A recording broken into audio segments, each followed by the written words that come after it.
నమస్కారం, నేను మీ జీవిత. పట్టుదల, కృషి ఉంటే మనిషి సాధించలేనిది ఏమీ లేదు అని ఓ మహిళ ఐపీఎస్ అధికారి నిరూపించింది. 14 ఏళ్ల వయసులో ఓ పోలీస్ ని వివాహం చేసుకుంది. 18 సంవత్సరాలకే 2 పిల్లల తల్లి అయినా తనకంటూ ఓ లక్ష్యాన్ని నిర్దేశించుకున్నారు. తన చదువుకు, భవిష్యత్తుకు పెళ్లి, పిల్లలు, బాధ్యతలు అడ్డు కావని నిరూపించారు. తన భర్త, కుటుంబ సహకారంతో ఈ రోజు లేడీ సింగంగా దేశ ప్రజలందరి మన్ననలు పొందుతున్న ఐపీఎస్ అధికారి అంబిక గురించి తెలుసుకుందాం. రిపబ్లిక్ డే రోజు పోలీస్ పరేడ్ చూడడానికి తన భర్తతో కలిసి వెళ్లారు. ఆ సమయంలో 2 సీనియర్ పోలీసులు అధికారులకు సంబంధించిన గౌరవం, ప్రశంసలు చూశారు. అదే గౌరవం తనకు కూడా కావాలని భర్తతో చెప్పారు. అయితే అది అంత ఈజీ కాదని ఆయన అన్నారు. 10వ తరగతి కూడా చదవని అంబికకు నచ్చ చెప్పడానికి చూశారు. ఐపీఎస్ ప్రవేశ పరీక్షలలో ఉత్తీర్ణత సాధించాలని చెప్పారు. కానీ అంబిక తాను కూడా ఎంత కష్టమైనా ఐపీఎస్ సాధించాలని కోరుకున్నారు. తన భర్త ఓ ప్రైవేట్ కోచింగ్ కు ఆమెను పంపించారు. అలా చదివి 10వ తరగతి పాస్ అయింది. తర్వాత ఇంటర్, డిగ్రీ కూడా పూర్తి చేశారు.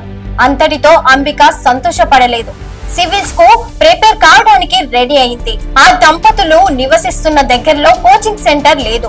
భార్య కోరిక అర్థం చేసుకున్న భర్త అంబికను సివిల్స్ కోచింగ్ కు చెన్నై పంపించారు. చెన్నైలో ఆమెకు వసతి ఏర్పాట్లు చేసి పిల్లలను చూసుకుంటానని హామీ ఇచ్చారు. అలా చదివిన అంబిక సివిల్స్ లో 2 సార్లు ఫెయిల్ అయ్యారు. దీంతో ఆమె భర్త అంబికను ఇక చెన్నై నుంచి ఇంటికి వచ్చేయమని చెప్పారు. అయితే అంబిక చివరిసారిగా ప్రయత్నం చేస్తానని చెప్పడంతో సరే అన్నారు. అప్పటి నుంచి అంబిక రెట్టింపు కష్టపడింది. పుస్తకాలు, నోట్స్, వార్త పత్రికలు ఇవే అంబిక ప్రపంచంగా మారాయి. ఆ తర్వాత సివిల్స్ సర్వీస్ టెస్ట్ ఇంటర్వ్యూలో ఉత్తీర్ణత సాధించారు. 2008లో ఐఏఎస్ కు అంబిక ఎంపికయ్యారు. హైదరాబాద్ పోలీస్ అకాడమీలో శిక్షణ తీసుకున్న అంబిక ప్రస్తుతం ముంబై నార్త్ డివిజన్ డీసీపీగా నియమితులయ్యారు. కొద్ది కాలంలో ప్రత్యేక గుర్తింపు తెచ్చుకున్నారు.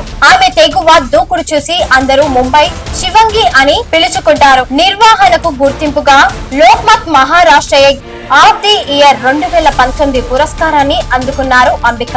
ఆమె జీవిత కథ ఖచ్చితంగా కొంతమంది జీవితాలకైనా స్ఫూర్తిదాయకంగా నిలిచి అనేక మార్పులు తీసుకొస్తుందని చెప్పుకోవచ్చు. మరిన్ని అప్డేట్స్ కోసం మా ఛానల్ ని సబ్స్క్రైబ్ చేసుకోండి. Thanks for watching.